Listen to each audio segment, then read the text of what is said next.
ExamPrep.School, Missouri Surety Recovery Insurance Agent Exam, Exam Code 57. There are 6 practice exams in this series. This video covers Practice Exam 1. The first 20 questions are free. In this video, we will be covering the following major categories for Practice Exam 1. Bail bond procedures, definitions, fiduciary responsibilities, licensing requirements, powers and duties of the Director of Commerce and Insurance, rules of criminal procedure, unfair trade practices. Let's walk through the format. I'll read each question and its choices. Let's get started. Question 1. Which of the following is required when posting a surety bail bond under Missouri procedure? A. Execution of the bond by a corporate surety licensed to transact surety business in Missouri and countersigned by a Missouri resident agent. B. A minimum cash deposit of 10% of the bond's penal sum delivered to the court clerk. C. A pledge of real property as security for the bond's penal sum. D. Submission of a current credit report for the surety to the court at the time of posting. A countdown circle appears in the top right. Once it completes, the answer is revealed. You can pause at any time if you'd like longer to think. If you'd like additional practice covering more topics, see the description for our book.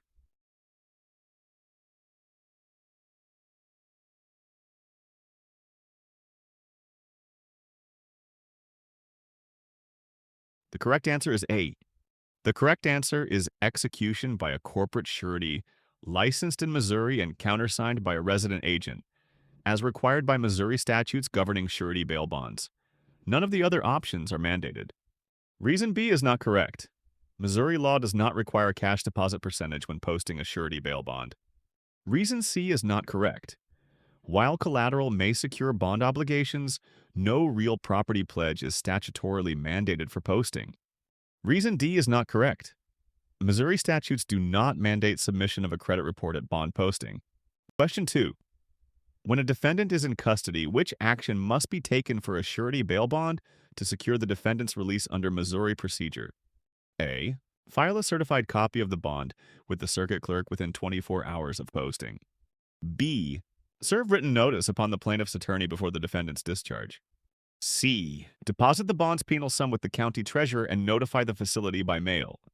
D. Deliver a certified copy of the bond and the release order to the detention facility holding the defendant.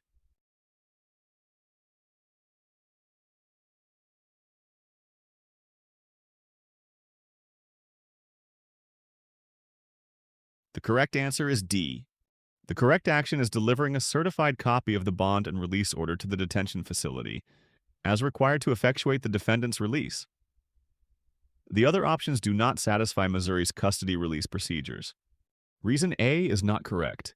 Missouri law does not impose a 24-hour filing deadline with the circuit clerk for release when the defendant is in custody. Reason B is not correct. Serving notice on the plaintiff's attorney is not part of the bond posting procedures for custody release. Reason C is not correct. There is no requirement to deposit the penal sum with the county treasurer before release from custody. Question 3. A Missouri bail bond agent receives a deed of trust as collateral for a $25,000 surety bond. Under Missouri surety regulations, which action must the agent take before accepting the property? A. Obtain a certified market valuation from a state licensed appraiser. B. Record the deed of trust in the county where the property is located. C. Require indemnitor to pay a premium equal to at least 10% of the bond amount in cash. D. Store the original deed of trust separately from business operating records.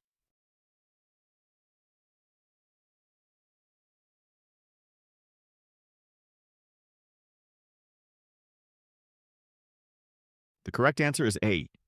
The statute mandates a property appraisal by a state licensed appraiser to ensure fair market value assessment before accepting it as collateral. Reason B is not correct. Recording is not part of the bond posting prerequisites for collateral acceptance under state surety statutes. Reason C is not correct. Requiring a cash premium addresses premium payment, not collateral valuation requirements. Reason D is not correct. Separating deed storage protects records but does not satisfy the statutory appraisal requirement. Question 4. A Kansas-based bail bond agent is asked to post a surety bond for a Missouri defendant. Under Missouri regulations for non-resident agents, Which requirement must the agent satisfy before the bond is valid? A. Designate and maintain a licensed Missouri resident agent for service of process. B. Obtain reciprocal non-resident licensing approval from Kansas's insurance division. C. Deposit bail premiums into a county escrow fund before bond issuance. D. File a copy of the power of attorney with the clerk of the court where the bond is posted.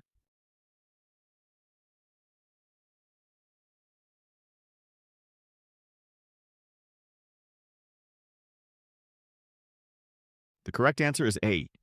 Missouri non-resident agents must appoint and maintain a resident agent in the state to ensure valid service of process before posting bonds. Reason B is not correct. Reciprocity approval from another state's division does not fulfill Missouri's non-resident bonding requirements. Reason C is not correct. Premium deposit into county escrow addresses funds handling, not non-resident agent registration. Reason D is not correct. Filing power of attorney with the court clerk is insufficient without a designated resident agent. Question 5. Under Missouri court practice, which of the following circumstances will require the court to enter an order forfeiting a bail bond? A. Failure of the bail agent to file an official appearance with the Department of Commerce and Insurance within 10 days of posting bond. B. Commission of a new offense by the defendant while released on the original bond. C. Violation by the defendant of a court-imposed no-contact order with a victim. D. Failure of the surety to surrender the defendant within 30 days after a court order directing surrender.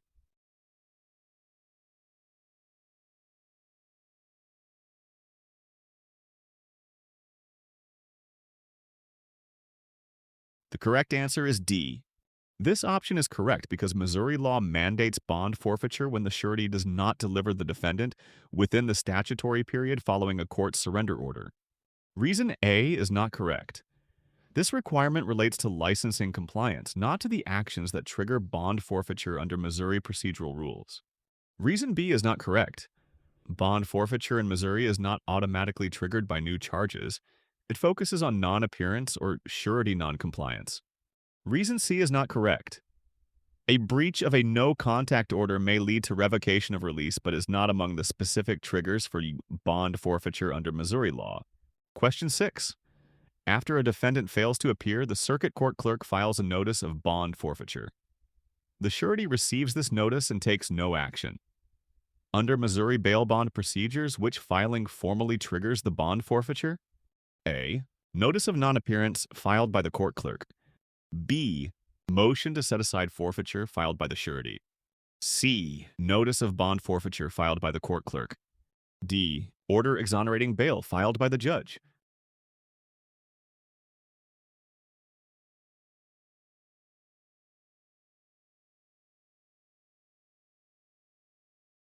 The correct answer is C. The filing of the clerk's notice of bond forfeiture is the formal trigger that starts the forfeiture process under Missouri law. Reason A is not correct. A notice of non-appearance alerts the court but does not itself forfeit the bond. Reason B is not correct. A motion to set aside forfeiture is a cure action, not the event that triggers forfeiture. Reason D is not correct. An order exonerating bail ends the bond rather than initiating forfeiture. Question 7. At arraignment, the defendant appears on schedule, but the surety fails to produce the defendant at a subsequent hearing. Under Missouri law, which failure by the surety automatically triggers bond forfeiture? A. Failure to produce the defendant at a scheduled court appearance. B. Defendant's failure to appear at a pretrial conference. C. Failure to file a report of bond premium payments. D. Failure to post an appeal bond after judgment.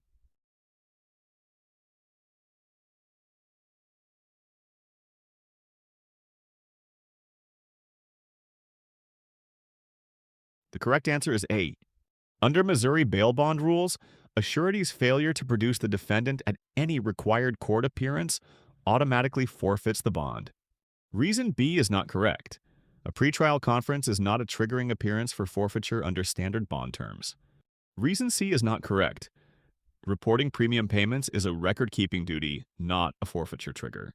Reason D is not correct. Posting an appeal bond relates to appeals, not original bond forfeiture. Question 8. A surety contest forfeiture by timely filing a declaration of contest and posting the required deposit, but then fails to appear at the forfeiture hearing. Under Missouri procedures for contested forfeiture, which event ultimately triggers bond forfeiture? A. Failure to deposit the full bond penalty when contesting. B. Late filing of the declaration of contest beyond the deadline. C. Surety's failure to appear at the scheduled forfeiture hearing. D. Clerk's dismissal of the contest without hearing.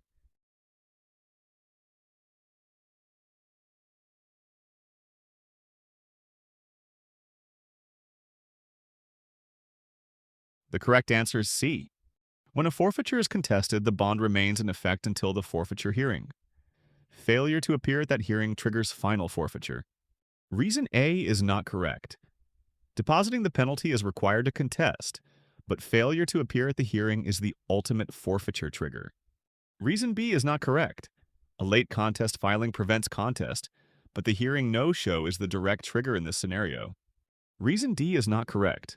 Clerk dismissal ends the contest process, but the hearing no-show is the procedural trigger for forfeiture. Question 9. Under Missouri revised statutes, which section authorizes a bail bond surety to arrest and surrender a principal who fails to appear in court? A. Section 544.200. B. Section 374.720. C. Section 600.100. D. Section 544.710.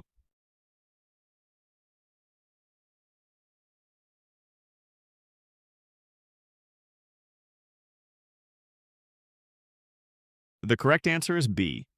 The correct answer is Section 374.720, which explicitly grants sureties the power to arrest and surrender principals after default. Reason A is not correct. Section 544.200 concerns search warrant procedures, not authority of a bail bond surety. Reason C is not correct. Section 600.100 addresses civil process, unrelated to bail bond sureties' arrest powers. Reason D is not correct. Section 544.710 deals with disposition of seized property, not surety arrest and surrender rights.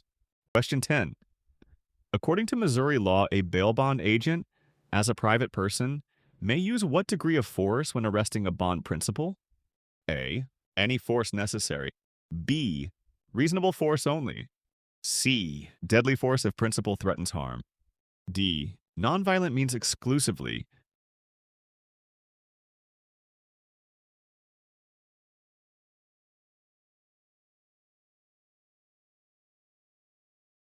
The correct answer is B. The correct answer is that only reasonable force may be used, as specified in Missouri revised statutes. Section 563.031. Reason A is not correct. State law limits private persons to reasonable force rather than any force. Reason C is not correct. Deadly force is lawful only to prevent death or serious injury, not routine arrest. Reason D is not correct. Agents may employ reasonable force, not restricted to nonviolent methods. Question 11. A licensed bail recovery agent holds a certified copy of a court-issued arrest warrant for a bonded defendant who failed to appear. Upon locating the defendant at a private residence, what must the agent present before effecting the arrest? A. An oral instruction from the surety company and the original bond agreement. B. The court-issued arrest warrant and the agent's Department of Commerce and Insurance license identification. C. A written statement from the local sheriff authorizing the arrest. D. The notarized bail bond instrument and a personal photo ID.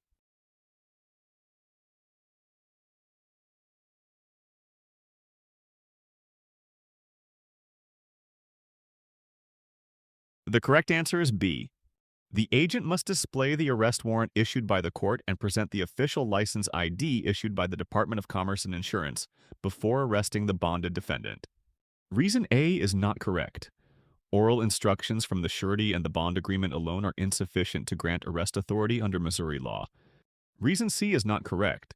A local sheriff's statement does not substitute for a valid court-issued arrest warrant or agent license ID. Reason D is not correct. A notarized bond instrument and personal ID do not satisfy the requirement for a court warrant and agent license credentials. Question 12. A bail recovery agent possesses a valid court-issued arrest warrant and pursues a defendant who has entered a private home. After identifying themselves and waiting several minutes for entry, the occupant still refuses to admit the agent. Under Missouri law, what may the agent lawfully do? A. Climb through an open window without any announcement to prevent escape. B. Obtain a separate search warrant before any forced entry. C. Forcibly enter in fresh pursuit after proper identification and reasonable announcement. D. Request a no-knock warrant because the residence is private.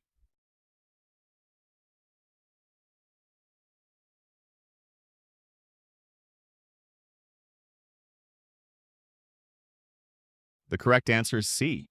In Missouri, fresh pursuit rules allow a bail agent with a valid arrest warrant to forcibly enter a private dwelling after announcing identity and waiting a reasonable period.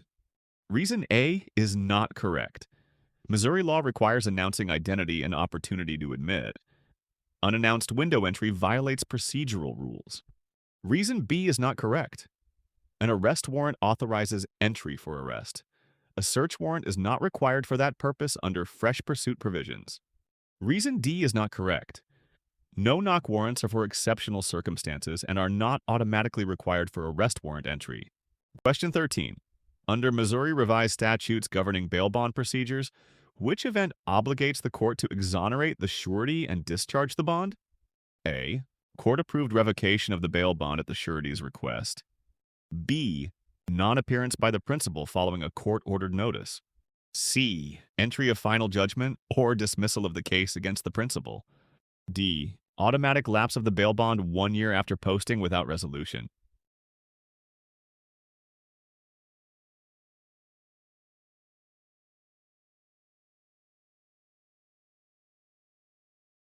The correct answer is C. The correct answer is that the entry of a final judgment or dismissal requires the court to exonerate the surety and discharge the bail bond, terminating surety liability under Missouri law. Reason A is not correct. Revocation at the surety's request does not discharge the bond absent a case disposition. Reason B is not correct. Non-appearance leads to bond forfeiture rather than discharge or exoneration. Reason D is not correct. There's no statutory provision for automatic bond lapse after a fixed time without resolution. Question 14. After a not guilty verdict in circuit court, a bail agent obtained a discharge order signed by the judge but mistakenly delivered the original to the county sheriff instead of filing it correctly. Under Missouri surety law, which step must the agent take to properly discharge the bail bond and exonerate the surety? A. Remit an exoneration fee to the Office of the Director of Commerce and Insurance. B. File a written exoneration application with the Department of Commerce and Insurance. C. Submit the original discharge order to the county sheriff who arrested the defendant. D. Deliver a certified copy of the judge's signed discharge order to the clerk of the circuit court that posted the bail.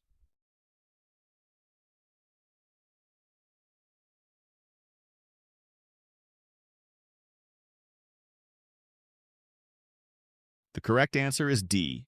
Under Missouri law, bond discharge and surety exoneration occur only when a judge-signed discharge order is properly filed with the clerk of the court that posted the bail.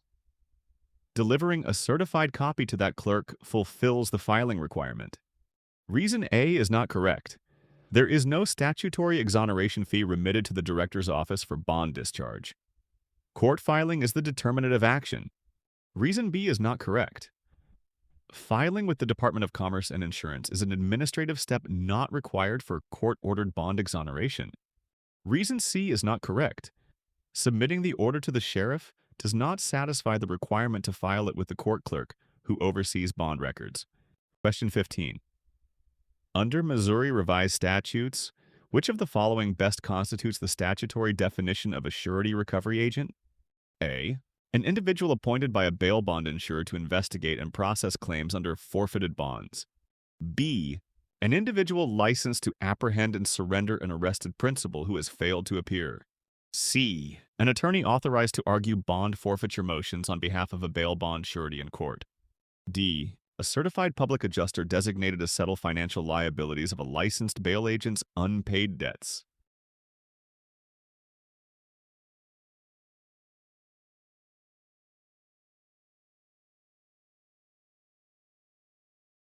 The correct answer is B.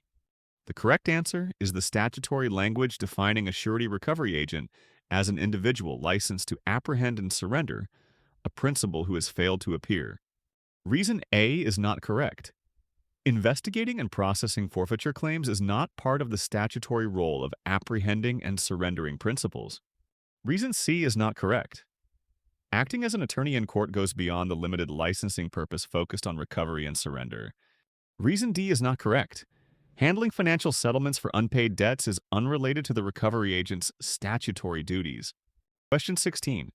For the purposes of court-facing activities under Missouri law, what role does a surety recovery agent primarily fulfill? A. Solicits new clients for bail bond services and negotiates bond terms pretrial. B. Authenticates and files bond forfeiture documents and appearances for a bail bond. Surety. C. Represents indemnitors in post-forfeiture appeals before appellate courts. D. Provides jail visitation and counseling services for individuals in custody.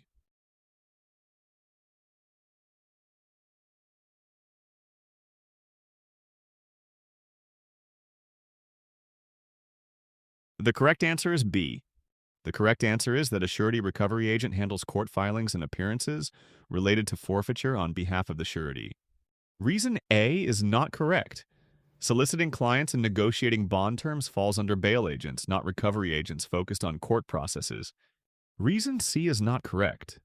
Appeals representation is a legal function beyond the scope of a recovery agent's court-facing license. Reason D is not correct. Visitation and counseling are not statutory duties of a recovery agent. Question 17.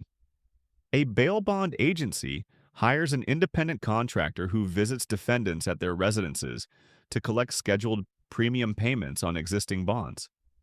The agency director wants to ensure the contractor holds the appropriate license for this activity. Which of the following activities falls within the scope of what requires a surety recovery agent license for premium collection? A. Locating and apprehending defendants who have absconded from bond. B. Negotiating the return of collateral with property owners serving as bail security. C. Initiating court proceedings for bond forfeiture due to non-payment. D. Collecting periodic premium installments from defendants under existing bail contracts.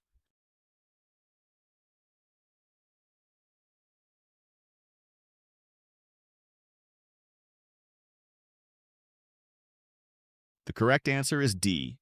This option is correct because, under Missouri law, individuals collecting premium payments for existing surety bonds must hold a surety recovery agent license, which specifically authorizes premium collection activities distinct from bond enforcement or collateral management. Reason A is not correct. Locating and apprehending defendants is a bail enforcement function requiring a different license, not a surety recovery agent license for premium collection. Reason B is not correct. Negotiating collateral return pertains to collateral management activities, which fall under other licensing categories rather than premium collection. Reason C is not correct. Initiating bond forfeiture involves legal proceedings for non-payment, not the collection of premium installments under an active bond. Question 18. Under Missouri Department of Commerce and Insurance procedures, an applicant for initial licensure as a surety recovery agent must A. Complete a 40-hour apprenticeship under a licensed surety recovery agent. B. Have 2 years of licensure as a bail bondsman in another state. C. Submit audited financial statements showing net worth of at least $100,000. D. Provide proof of completing a director-approved pre-licensing education course.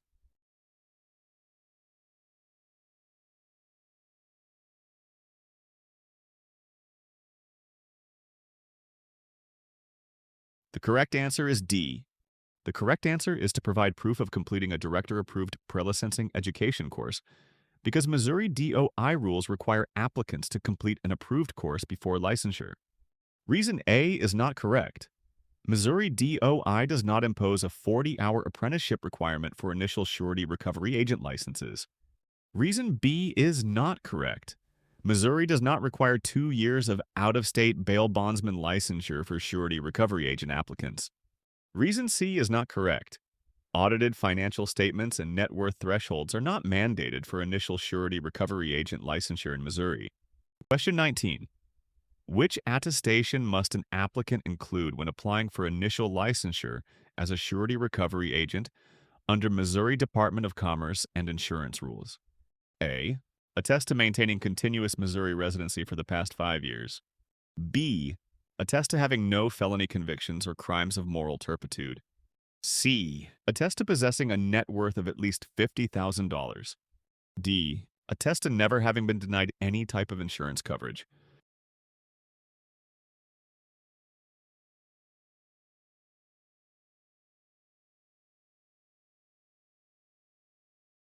The correct answer is B. The correct answer is to attest to having no felony convictions or crimes of moral turpitude, as Missouri licensure rules require affirmation of a clean criminal history relevant to fiduciary and ethical responsibilities. Reason A is not correct. Continuous 5-year residency is not an attestation requirement for initial surety recovery agent licensure in Missouri. Reason C is not correct. Missouri DOI does not require applicants to attest to a minimum net worth for this license. Reason D is not correct. Attesting to a history of insurance denial is not a required affirmation for surety recovery agent applicants. Question 20. Jordan Alvarez submits an application for initial licensure as a surety recovery agent. Jordan is 32, a U.S. citizen, has passed the required exam, paid all fees, but the insurer's appointment form arrives 1 week after the application filing. According to state regulations, which statement best describes Jordan's eligibility to be licensed? A. The license becomes effective on the filing date since all fees and exams are complete. B. The license may be issued immediately, but the appointment form must be filed within 12 months to avoid suspension. C. A provisional license is automatically granted for 90 days pending receipt of the appointment form. D. The application remains incomplete until the appointment form is received, and no license is issued until that time.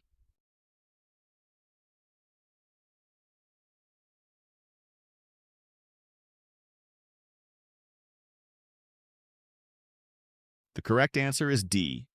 The correct answer is that the application is incomplete without the insurer's appointment form, and the license cannot be issued until the form is received, per initial licensure requirements. Reason A is not correct. Even though exams and fees are complete, the insurer's appointment form is a required component before a license may be issued. Reason B is not correct. There is no allowance to issue a license immediately without appointment, nor a 12-month grace period for filing. Reason C is not correct. State rules do not provide for an automatic provisional license when the appointment form is missing. Issuance is simply withheld until completion. Enjoyed this practice test? Tap like, hit subscribe, and share it with a classmate. Got a question we should tweak? Comment below, we read them all. Find full practice exam books in the description or at ExamPrep.School.